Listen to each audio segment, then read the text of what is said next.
Well, this is our penultimate stop. In one sense, this is like the touristy center of Philadelphia. This long line here is to get into the Liberty Bell Center. People describe Philadelphia as the cradle of liberty. To pause our pilgrimage for a little bit, it's just kind of an amazing space to be when you think about American history. Independence Hall. It was originally like the courthouse and sort of town center of Old City Philadelphia. And so remember, when we talked about Philly, we started right here on Market Street. We started on Front Street. 1, 2, 3, 4, 5, 6. This was kind of the end of the city. Kind of 6th, 7th Street was, and beyond that was like wilderness.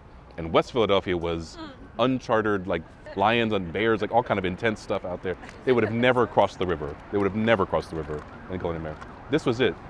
And this is where the courthouse would have been. All, if you've seen Hamilton, like all that stuff, all happens in here.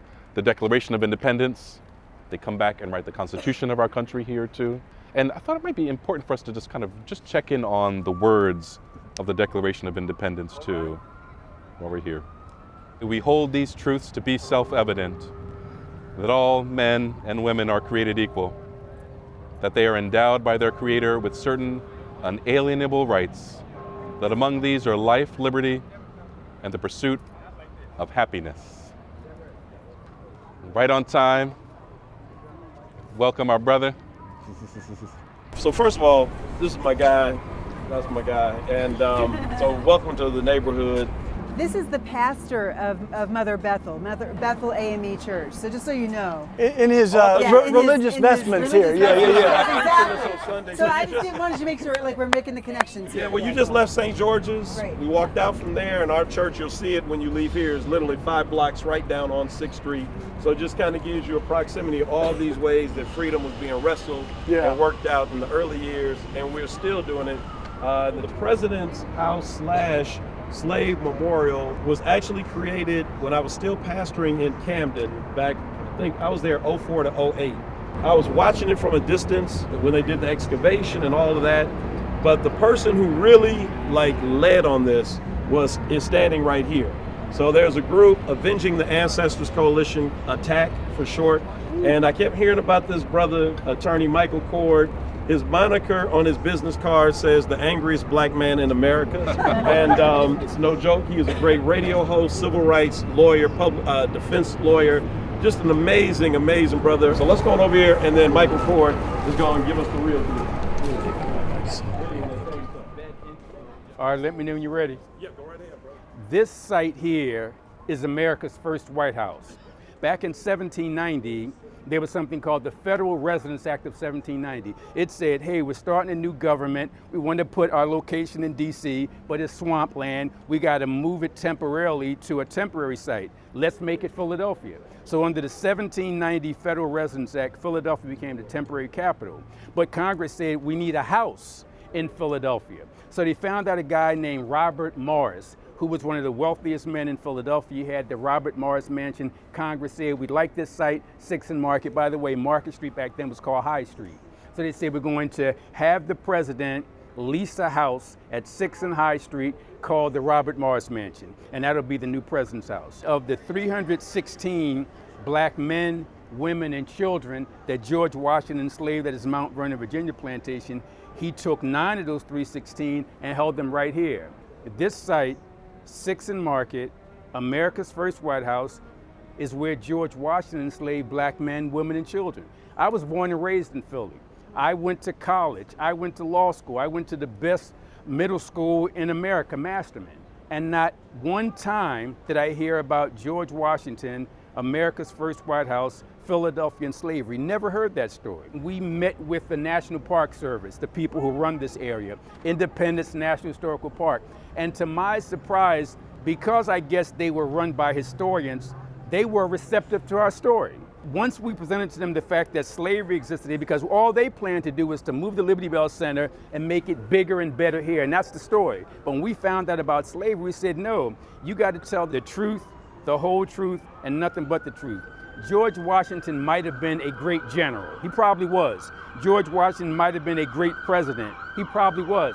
But can you be a great human being when you hold 316 fellow human beings in bondage? So tell the whole story. Tell the story about his accomplishments as a general, as a president, but then tell the stories as an enslaver. So we met with the Park Service, we told them what we knew about the site, and they said, okay, let's look into it. And then they found out that everything we said about George Washington enslaving people right here, everything we said about Robert Morris, the man who owned this site. In fact, he was extremely wealthy, and guess where he got his wealth from? Slavery. So we found out about all of that. We found out about the Gradual Abolition Act, and that act said, if you bring enslaved Africans into Pennsylvania and you hold them for 6 months straight, at the end of those 6 months, because the Quakers ran the legislature here, they could apply for their freedom.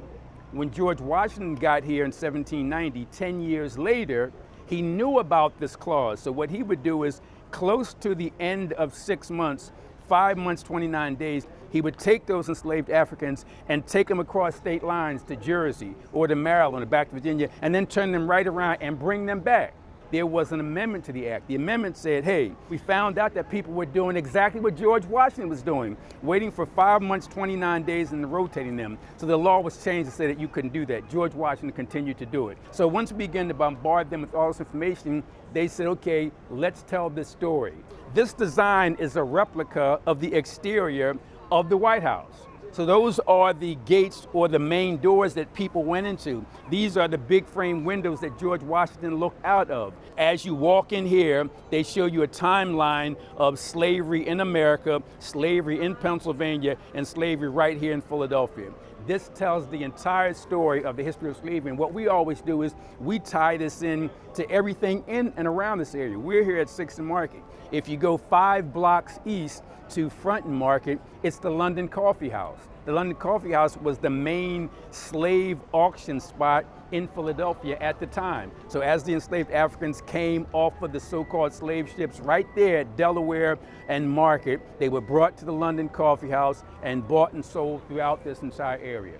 And please, question, comment. So, 2 questions. Can you tell us something about Hercules, the chef of Yes. George Washington, and also the woman Yes, who... Oni Judge. Yes, yeah. Yes. So, yeah. Oni Judge and Hercules have fascinating stories that Spike Lee or somebody should make a movie out of. Hercules is one of the greatest chefs in America, because anytime the international dignitaries would come here because Hercules cooked for George Washington, they were fascinated by how he could cook food any style, any form. He was just the greatest. But it was a sad ending, because despite the fact that he had this international renown as one of the greatest cooks on the planet, George Washington was here from 1790 to 1797. When he left in 1797, he threw Hercules back into the cotton field. He was basically breaking rocks and working in mud and dirt, despite serving some of the greatest international figures in world history, who would come to that gate and ask for the food cooked by Hercules. But again, didn't matter George Washington. Another fascinating story is Oni Judge. Oni Judge was about 14, 15 years old when George Washington and Martha enslaved him. And Oni Judge found out that Martha was about to give her away as a wedding gift. And let me just pause and imagine that. You know, I always, when I talk about slavery, I say many people think it's like going to jail, you lose your freedom. But yeah, it's going to jail on steroids. You lose your freedom, your family, your name, your religion, your culture, your humanity. You lose everything. Yes? Just to put a little point on this, you lose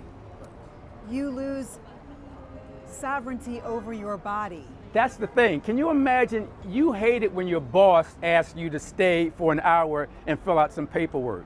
Can you imagine your boss telling you can never leave and he's going to rape your wife and sell your children? Imagine that. Just a horrible, horrible thing. I mean, the whole notion of, as you put it, somebody having complete control over your body, telling you you've got to do exactly what they say when they say it, and you had no recourse. But having said that, going back to Oni Judge, so Oni Judge, when she found out she was about to be given away as a gift to one of Martha's nieces, she decided she wasn't going to have it. Philadelphia at the time had the largest free black population in America. So she connected with some people here who connected her with some people in New York. She was able to leave Philly, get to New York, and wound up in New Hampshire, where she lived to a ripe old age and outlived Martha and outlived George. So it's truly a happy ending. Oni Judge escaped and Hercules escaped. Great stories. Any other questions from anybody about anything? Yeah, so can you just talk about Richard Allen's, because we're going to Mother Bethel, and Richard Allen is prominent in here as well. Can you just talk about his involvement? You know, it's funny because I love talking about Richard Allen, Absalom Jones, because when I was a kid, I was raised by my grandmother as a Christian. And then when I went on to law school, college and law school, I kind of rejected all religion and really became like antagonistic toward it. And I looked back at some of the greatest abolitionists in American history who were men of God. People don't even know that Nat Turner, his name was, he didn't even call himself Nat, he called himself the Prophet because he refused to accept that name. And what Nat Turner did, he did in the name of God. Now, I'm not saying Richard Allen did anything like that, but Richard Allen was the spiritual brains behind abolition. So if there was anybody who was just flawless in making an eloquent, moral, spiritual argument toward abolition, Richard Allen, Absalom Jones, two of the best. And one of the reasons why I'm not going to say I began to go back to or embrace Christianity as a result, but I began to look at it as, if you're sincere about it, it's the most effective way of reasoning with white Christians. Because especially today's so-called Christian nationalists, if they could understand what real Christianity was about, and it's not really hard. All you have to do is do what one wise Christian told me. He said, I get up every day and I ask myself, what would Jesus do? And whatever I thought Jesus would do, that's what I would do.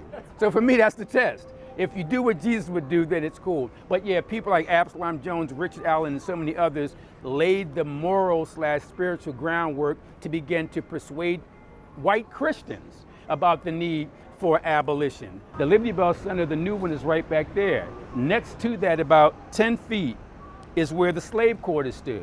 That's where at least 5 or 6 of the men amongst those 9 were housed. It's nothing but a large doghouse type contraption where they were held. And like I said, that setup is about 5 to 10 feet away from the entrance to the Liberty Bell Center. So as you enter this heaven of liberty, the Liberty Bell Center, you literally have to cross the hell of slavery physically to get there. This to me is one of the most important sites, if not the most important site, because it disabuses the public of the notion of George Washington being this man God. You come right here and find out that he enslaved 316, that he held 9 here, that he tried to use that Gradual Abolition Act and circumvent it by saying, okay, I know I got to let them go after 6 months, so he would take them out of here and put them somewhere else. That story needs to be told. Like I said, you can say he's a great general, you can say he's a great president, but I'm concerned about his role as a human being and what he did to fellow human beings at this very site. Yes. One more thought on that human being piece is he had wooden teeth, right? That's the myth. Yes. He had wooden teeth, but he didn't have wooden teeth. Can you talk about that? In fact, you're getting me hyped up now. Now, come on now. We get the story that the teeth first came from trees. It didn't. Then we get the story that it came from elephants and ivory. It didn't.